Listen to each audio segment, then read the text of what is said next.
우리 서로 인사하겠습니다. 샬롬, 샬롬. 어제 지난밤에 잘 주무셨어요? 만만치 않습니다. 그렇죠? 다음 주까지 계속된다니까 이 더위 잘 이기셔야 될 줄로 믿습니다. 우리 더위 이깁시다. 서로 인사하겠습니다. 더위 잘 이기십시다.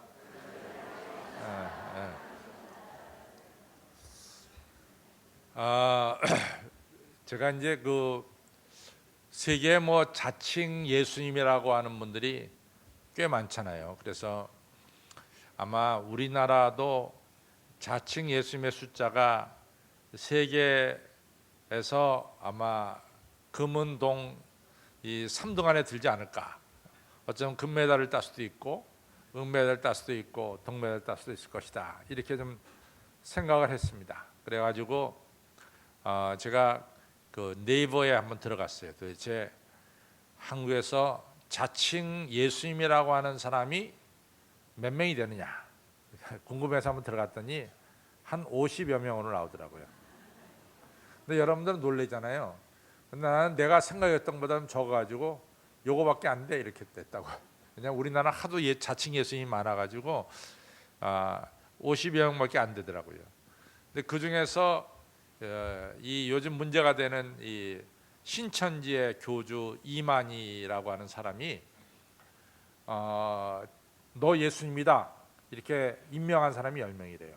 그래서 그 10명이 돼가지고 한 50여 명이 되는 것 같아요. 그래서 이만희가 이 웬만한 사람 보고 너 예수다 이렇게 임명을 했다는 거죠.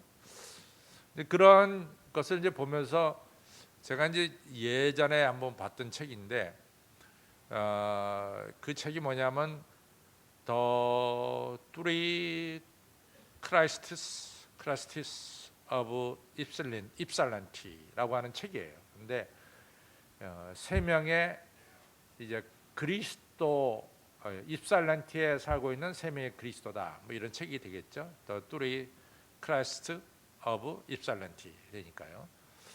이건 누가 썼냐면 밀턴 로키치라고 하는 이런 심리학자가 쓴 책인데요. 입살란티가 어디냐면은 미시간주의 입살란티라고 하는 시가 있습니다. 그런데 그 입살란티 시에는 정신병원이 있는데 그 정신병원에 들어있는 세 사람, 자칭 그리스도다라고 하는 사람에 대한 이 사람이 연구하고 느낀 이 글을 갖다가 책에 썼습니다.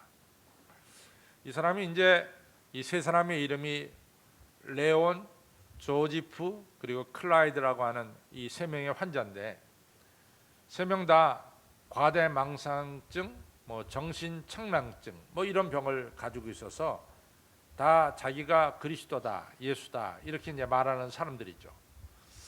근데 이제 그 병원에 이 심리학자, 심리 상담가로 일하는 이 밀턴 코기치라는 사람이 어떻게 하면 이 사람들을 좀 정신을 제대로 가지게 할까 이런 생각을 가지고 이 사람이 글쎄 이 세 명의 정신병자와 함께 2년 동안을 생활을 같이 했대요. 2년 동안을. 그래서 2년 동안을 생활을 같이 하면서 주로 목적한 건 뭐냐면 너는 누구냐? 그러니까 who am I? 나는 누구냐? 이런 나 자신을 발견하는 이런 주제를 가지고 이 사람들하고 이제 거의 2년 동안 같이 밥 먹고 같이 이제 지냈다고 하는 거죠. 그러면서 자기 자신을 발견하는 여러 가지 프로그램을 이제 시행을 했답니다.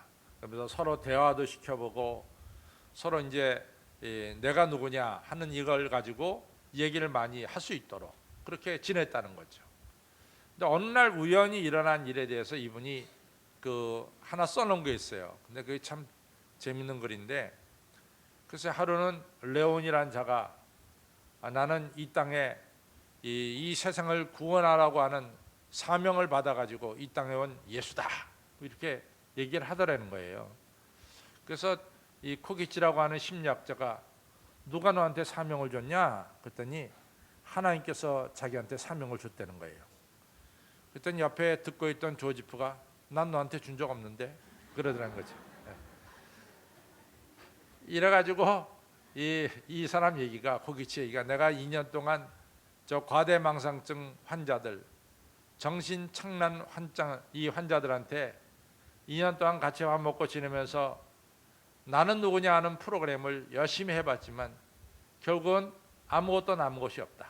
이 망상, 이같이 허황된 생각, 이 생각을 그 사람들에게서 벗어내기란 참 어려웠다. 이런 얘기를 하고 있습니다.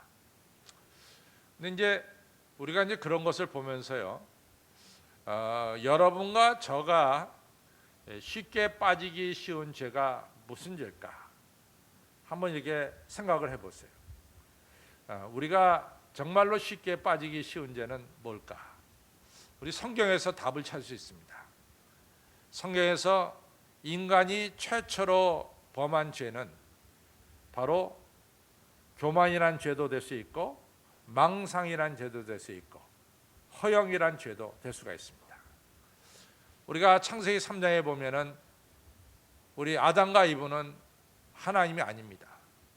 아담과 이브는 철저하게 흙으로 하나님의 손으로 지음받은 피조물이지 아담과 이브는 창조주가 아니죠. 그런데 아담과 이브 마음속에는 뭐가 있냐면 이 피조물과 창조주 사이에 엄격한 구분이 있음에도 불구하고 이 아담과 이브 마음속에 내가 창조주가 될 수 있다라고 하는 망상을 좀 가지고 있습니다. 망상을. 그러니까 그걸 갖다가 이 사탄은 놓칠 리가 없죠. 그러니까 사탄이 그 부분을 딱 건드리는 거예요. 네가 동산 중앙에 있는 실과를 먹는 날에는 틀림없이 너는 하나님처럼 될 수 있다. 뭐 이런 이야기를 하게 되는 거죠. 근데 아닌가 다를까? 이런 항상 망상을 가지고 있는 아담과 이브는 그 사탄의 이 꾀에 넘어가잖아요. 만약에 내가 피조물이라고 하는 걸 갖다 정확하게 알고 있고 나는 절대로 창조주가 될 수 없다는 사실을 알고 있다면은 아담과 이브가 이거 그런 소리 하지 마. 나는 저분의 손으로 지어졌어. 나는 흙으로 만든 인간이야. 내가 어떻게 저분처럼 돼? 하나님처럼. 말도 안 되는 소리 하지 마라. 이렇게 딱 한마디로 거절할 수 있지만은 사람의 마음속에는 항상 내가 창조주가 될 수 있다는 것, 내가 세상을 내 마음대로 할 수 있다고 하는 어떤 망상이 있단 말이죠. 그러니까 그 망상에 딱 걸려드니까 동산 중앙에 있는 실과를 딱 먹게 되는 거죠. 그래가지고 하나님의 말씀을 정반대로 불순종하게 돼서 죄를 짓게 되는 이러한 일이 일어난 것을 볼 수가 있습니다. 이처럼 우리들의 마음속에는 여러분이나 저나 마음속에는 항상 이 허영이라고 하는 것, 망상이라고 하는 것, 또 내 신분을 잠깐 잊어버리고 내가 신처럼 될 수 있다고 하는 이런 망상이 항상 우리 가운데 있다는 것을 우리는 기억해야 됩니다. 이제 그런 가운데서 여러분과 저는 오늘 우리가 읽은 본문을 봤어요. 오늘 우리가 읽은 본문은 정말 사도 바울이 우리 성도들에게 하나님 믿는 여러분과 저에게 주시는 너무나 주옥 같은 말씀이죠. 우리 예수님은 하나님과 근본 본체시나 동등됨을 취할 것으로 여기지 아니하시고 오히려 자기를 비어 사람의 모양으로 나타나셨으며 우리 예수님께서 사람의 모양으로 오셔서 종처럼 이 땅에서 죽기까지 이같이 종처럼 사셨음을 말씀하고 있습니다. 이러면서 하나님이 되신 예수님께서 자기를 비어 종이 되신 것을 너희들이 본받고 너희들 허황된 생각, 이러한 잘못된 생각을 품지 말고 오히려 예수님을 본받는 이러한 겸손한 자가 되기를 바란다는 귀한 말씀을 오늘 사도 바울이 빌립보 교회를 통해서 우리에게 주신 것을 알 수가 있습니다. 제가 이제 1993년도에 이제 미국에서 나왔는데요. 이 93년도에 미국에서 나와가지고 이제 느낀 것이 뭐냐면 제가 늘 캘리포니아 살았기 때문에 이 캘리포니아 날씨가 태양은 매우 뜨겁고 그 다음에 굉장히 건조합니다. 그래가지고 정말로 이 태양볕 쬐는데 바깥에 나가면요 이글이글 거려요. 그 뭐 정말 한 36, 7도 되는 것 같아요. 그래서 저 태양빛이 뭐 요즘 김해에서 그러잖아요. 사람을 죽인다.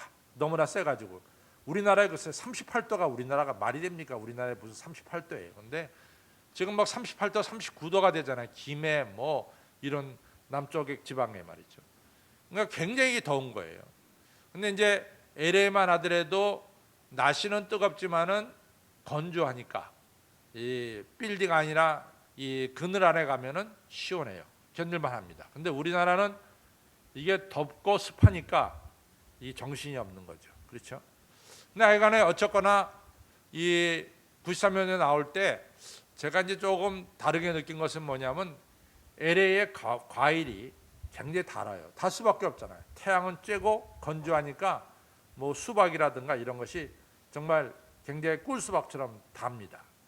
근데 그러다가 93년대 한국 나오니까 조금 이 과일의 당도는 미국보다는 우리나라가 조금 못한 것 같아요. 왜냐하면 우리나라 그만큼 태양이 뜨겁지 않으니까.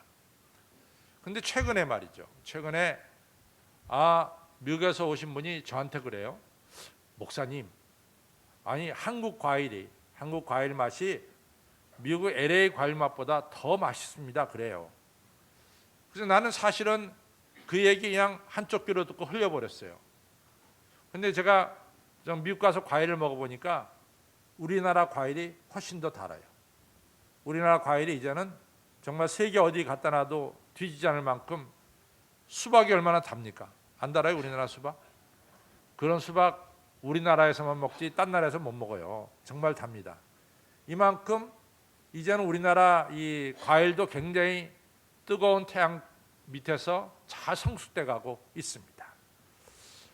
여러분과 저도 그냥 정말 밤에 잠자기 힘들지만은 뜨거운 태양병 밑에서 잘 성숙되어 가는 하나님의 자녀가 되어야 될 줄로 믿습니다. 근데 이같이 성숙되는 길에 있어서 사도 바울은 뭘 얘기하냐? 오늘 빌립보서 2장 5절로부터 11절을 말씀하고 있어요. 우리 예수님은 하나님과 동등됨을 취할 것으로 여기지 아니하시고 사람의 모양으로 나타나셨으니 종으로 오셔서 죽기까지 충성하십니다.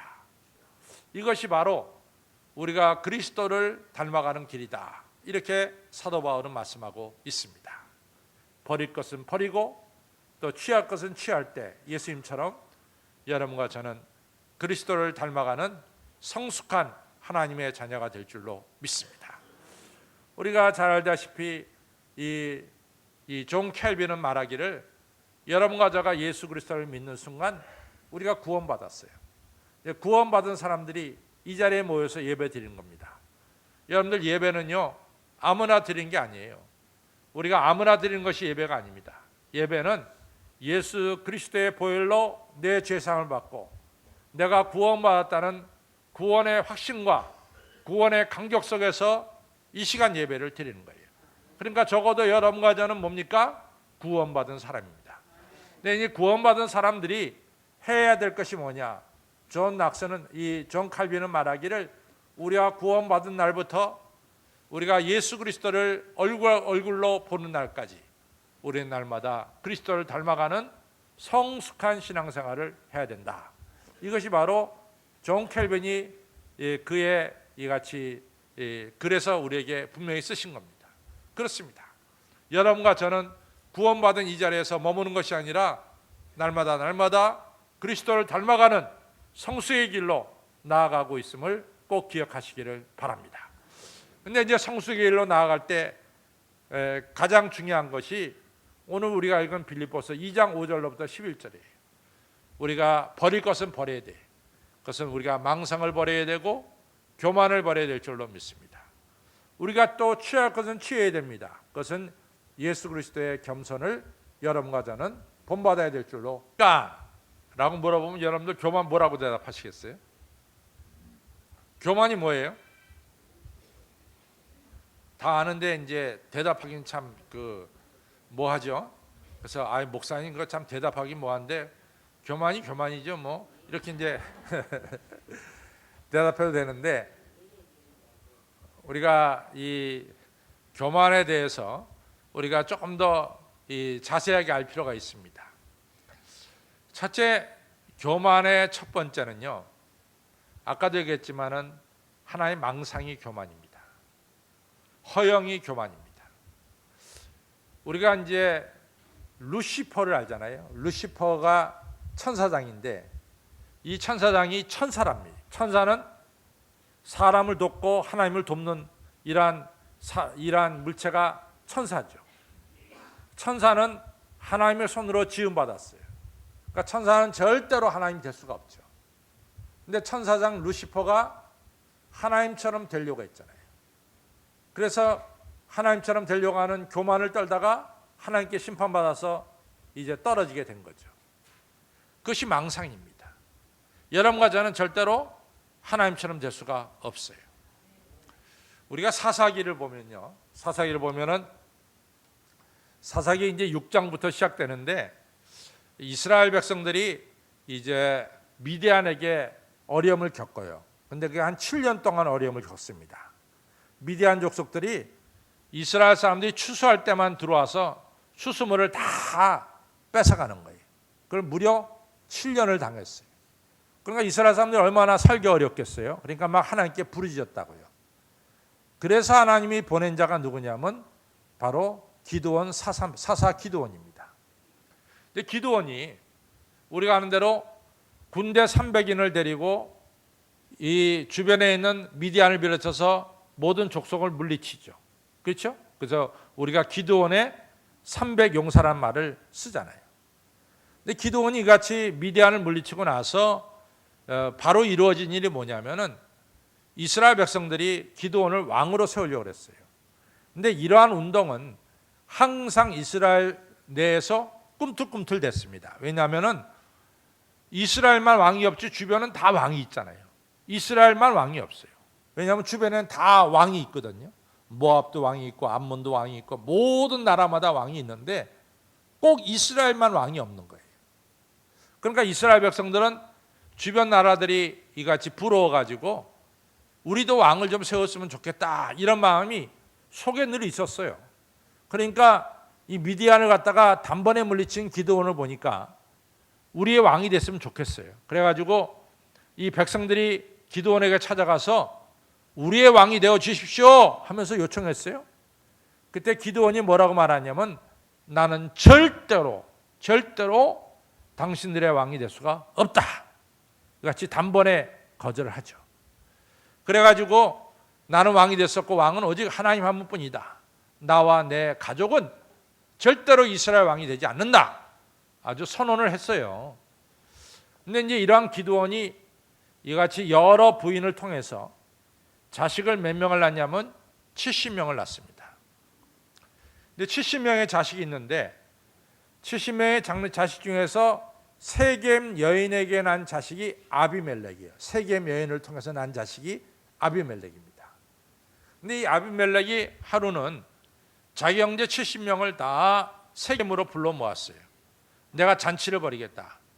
그 형제들이 다 이복 형제들이 많지만은 70형제들이 세겜에 모였습니다. 그때 아비멜렉이 70명을 모조리 한 바위에서 죽였어요. 한 바위에서 모조리 죽였습니다. 그다음 세겜은 자기 외갓집이 있는 동네가 세겜이에요. 세겜 마을 사람들에게 내가 왕이다 그런 거예요. 그러니까 세겜 사람들이 뭐 자기네하고 인척이 되니까 저 사람이 왕이 돼서 손해날 게 없으니까 그래 당신이 왕이다 그래가지고 아비멜렉이 왕이 된 거예요. 그런데 아비멜렉이 얼마나 포악합니까? 자기 형제 70명을 한 이 도루에서 죽일 만큼 포악하니까 그 당시에 감히 아비멜렉에게 이런 말 저런 말을 하지 못했어요. 너무 무서우니까. 근데 그때 여러분들 사사기 8장에 보면 정말로 유명한 요담의 우화, 요담의 이야기가 나옵니다. 이것은 정말로 너무나 유명한 이야기예요. 요담이 직접적으로 얘기하기는 어려우니까 요담이 하나의 우화를 들어서 얘기하는 건데 무슨 얘기냐면 나무들이 모여가지고 우리들 나무에 왕을 세우자 이런 얘기가 생겼어요. 그래가지고 나무들이 맨 처음에 누구한테 찾아갔냐면 감람나무한테 찾아갔어요. 당신이 우리의 왕이 되달라. 감람나무가 내가 기름으로 성전의 등을 밝히는데 내가 이 귀중한 일을 놔두고 어떻게 왕이 되겠느냐? 난 왕 못한다. 거절했어요. 그 다음에 무화과나무한테 찾아갔어요. 당신이 왕이 되달라. 무화과나무가 말하기를 내가 백성들에게 배고픔을 먹여주는, 이 먹을 것을 주는 이런 양식을 생산하는 무화과나무인데 내가 어떻게 그 일을 그만두고 왕을 하겠느냐? 나 왕 못한다. 그런 거예요. 그 다음에 포도나무한테 찾아갔어요. 당신이 우리의 왕이 되어달라. 포도나무가 내가 포도 열매로 백성들과 왕들을 기쁘게 하는데 내가 어떻게 그 일을 그만두고 왕이 되겠느냐? 나 왕 못한다. 이랬단 말이죠. 그러니까 감람나무도 왕 안 되겠다 그랬죠. 그 다음에 무화과나무도 안 되겠다 그랬죠. 포도나무도 안 되겠다 그랬어요. 그 다음에 가시나무가 나타나더니 내가 왕이다 그런 거예요. 나는 너희들의 왕이다. 그러니까 나무들이 너는 왕이 아닌데 이렇게 이제 생각을 하니까 가시나무가 뭐라고 말하냐면 너희들 만약 나를 갖다 왕으로 세우지 않으면은 내 나무 안에서 불이 나와가지고 백향목 이런 큰 나무 교회 기둥이 되는 게 백향목 아닙니까? 이 백향목을 다 태워버리겠다 이렇게 얘기한 거예요. 이런 우화를 얘기하면서 도대체 가시나무가 누구냐? 그것은 바로 형제 70명을 죽이고 지금 스스로 왕이라고 부르는 아비멜렉이다. 이런 얘기를 한 거예요. 아비멜렉이 교만한 거죠. 자기 아버지도 왕이 안 되겠다는데 왜 자기가 왕이 되겠다고 나서는 거예요? 그것이 바로 교만입니다. 교만은 항상 망상에서부터 시작됩니다. 허영에서부터 교만은 시작됩니다. 두 번째 교만은 또 뭐냐? 교만의 첫 번째는 제가 망상과 허영이라 그랬어요. 두 번째 교만의 내용은 뭐냐? 고집이에요. 고집. 이거 고집입니다. 제가 말씀을 준비하면서 저도 좀 뜨끔해요. 왜냐하면 저도 강고집이 있거든. 그래서 이 강씨가 고집이 있어요. 그래서 강씨를 하면은 강고집 이렇게 얘기합니다. 나보러 강 목사님은 고집이 없다 그러면 남들이 다 거짓말이라고 그래요. 강 목사님도 고집이 있죠. 근데 이 고집이 뭐냐면은 우리가 이제 잠언 29장에 보면은 그렇게 하나님의 충고를 받고도 목이 곧은 자, 하나님 말씀을 그렇게 듣고도 목이 곧은 자는 곧 망할 것이다. 곧 망할 것이다. 그러니까 하나님의 말씀을 그렇게 듣고도 결국 그 말씀에 순종치 않은 자가 고집입니다. 그것이 고집 부리는 자예요. 우리가 성경에 보면은 참 고집 부리는 자가 많이 있어요. 그 중에 하나가 다윗도 그 중에 속하죠. 그렇죠? 그래서 다윗이 사무엘하 24장에 보면은 난 다윗이 왜 그랬는지 모르지만은 다윗이 군대 수를 세기 시작해요. 단에서부터 브에세바까지. 그러니까 이 요압이 군대 장관인데 나서서 아유 왕이요 그러면 안 됩니다. 왕이 왜 군대 수를 셉니까? 우리가 뭐 전쟁에서 승리했을 때 언제 뭐 우리 힘 가지고 전쟁에서 승리한 적이 있습니까? 하나님이 우리 군대 수에 100배나 더해서 우리가 전쟁에 승리를 거두지 않았습니까? 군대 수 세지 마세요. 이렇게 얘기했단 말이죠. 그랬더니 이 다윗이 무슨 생각이 들었던지 아니 왕이 말하면 순종해야지. 왕. 그래가지고 군대 수를 세게 됐잖아요. 그래야 군대 수 세가지고 어떻게 됐습니까? 하나님이 심판을 받습니다. 그래갖고 하루에 7만 명이 죽어가요. 그때 다윗이 무릎 꿇고 회개하는 거예요. 그래서 아라우나 타작마당에 이 제단을 쌓고 거기다가 소를 갖다 바치게 되는 거죠. 하나님 제가 교만했습니다. 내가 교만했습니다. 내가 전쟁에서 승리를 거둔 것은 하나님의 은혜인데 제가 마치 내 군대와 내 힘으로 전쟁에 승리를 거둔 것처럼 내 군대 수를 세게 됐습니다. 하나님 잘못했습니다. 회개하는 거예요. 여러분들 고집이 바로 그것이 교만의 또 다른 형태입니다. 고집 많죠? 우리가 바로도 모세가 와서 이 백성을 하여금 광야에 나가서 예배드리게 해달라. 그리고 10가지 재앙을 내리는데 끝내 고집을 부리고 안 보내다가 장자가 죽을 때 대세야 이제 내보냅니다. 내보내고 나서 또 아까워서 뒤따라가다가 결국은 날강물에 다 빠져 죽는 이런 역사가 일어나게 됩니다. 여러분들 여러 번 하나님의 말씀을 듣고도 목이 고른 자는 쉽게 망한다라고 하는 이 잠언 29장에 나온 말씀을 기억하시길 바랍니다. 고집을 부리는 것은 그것은 또 하나의 교만이다.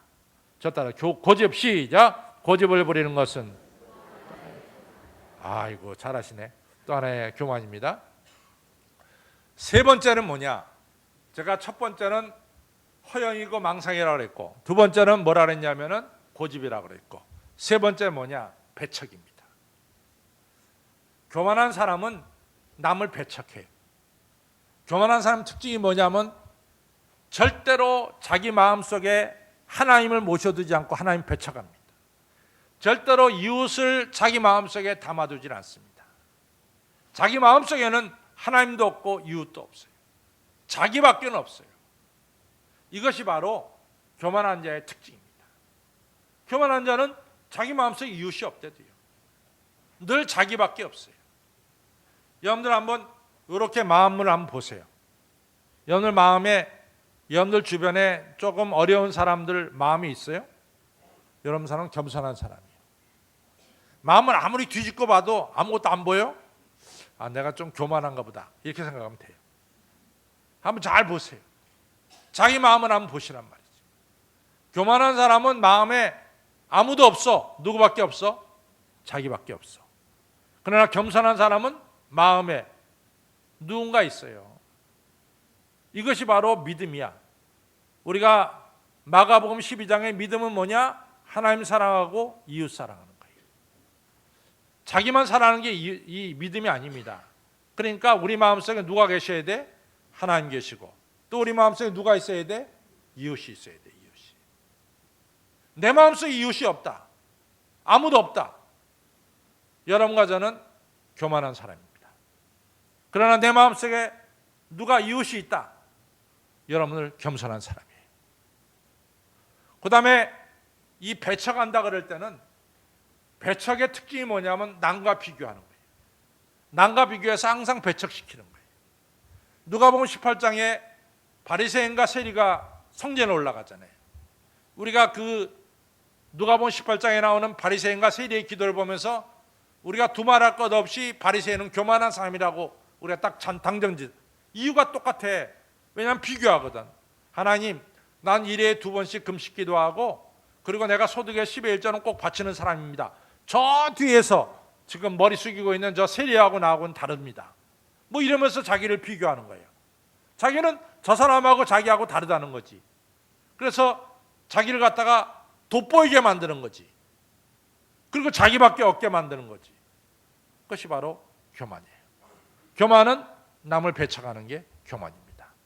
그래서 우리가 교만할 때 자꾸만 두리뭉실하게 넘어가지 말고 내가 교만한가 교만하지 않은가는 세 가지를 딱 보시면 돼. 첫째는 망상.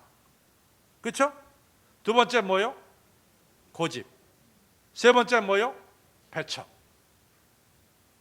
쉽잖아요. 뭐 어렵게 생각해. 첫 번째는 망상. 고집, 배척. 이겁니다. 그럼 겸손은 뭡니까?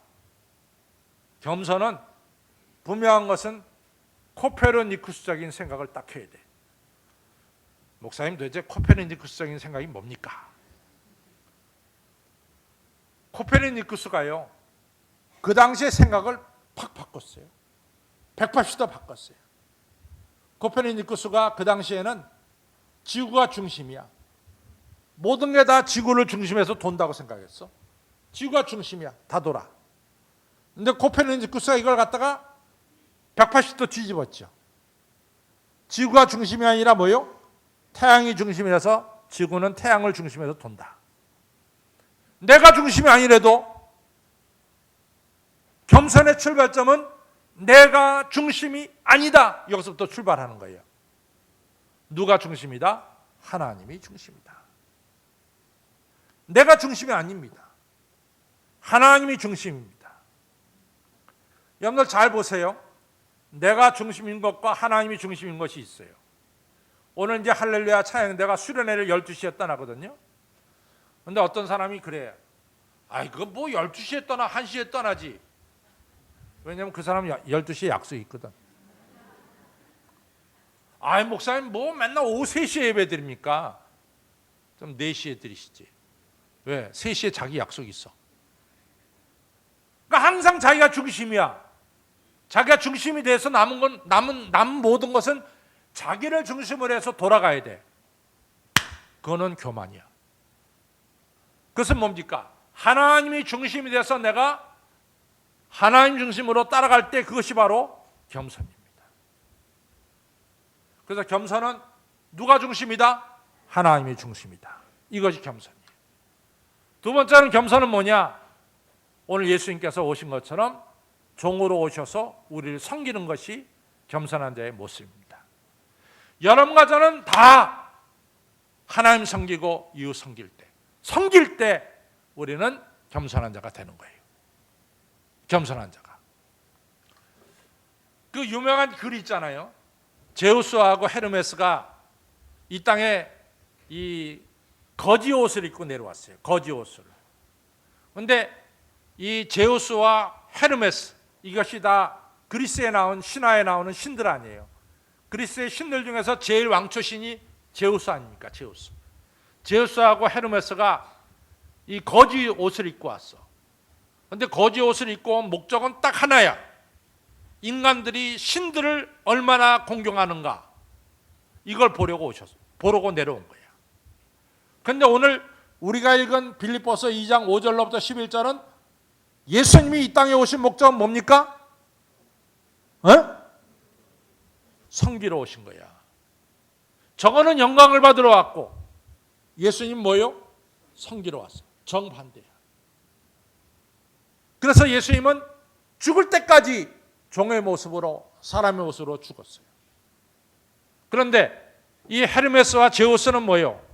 영광을 받으러 왔기 때문에 어느 순간에 이 거지 옷을 벗어버리고 올림피아 산에 올라가서 영광을 받는 거예요. 다른 거지. 완전히 다른 거지. 여러분과 저는 오늘 빌립보서 2장 5절로부터 11절에 나오는 말씀처럼 하나님이 중심입니다.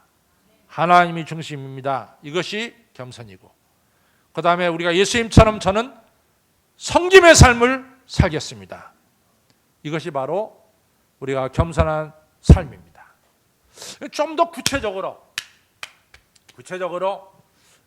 우리가 겸손의 삶을 좀 더 구체적으로 나눠보면 뭘까? 좀 우리가 좀 구체적으로 좀 들어갈 필요가 있어요. 마태복음 18장에 보니까 예수님의 제자들끼리 누가 더 크냐고 막 싸워. 아, 내가 크다, 네가 크다. 아니야, 내가 더 커. 잠깐만 싸우는 거야. 그러니까 예수님 보다 못해가지고 이 어린아이 하나를 탁 품에 안고 누구든지 이 어린아이 같지 않으면 천국에 들어갈 수가 없다. 이런 비유로 말씀하시는 거죠. 너희들 누가 더 크냐 싸우는 것이 아니라 정말 겸손한 자의 삶은 뭐냐? 이 어린아이 하나를 섬길 줄 아는 자, 이 어린아이를 정말로 사랑할 줄 아는 자, 이러한 자가 겸손한 자다.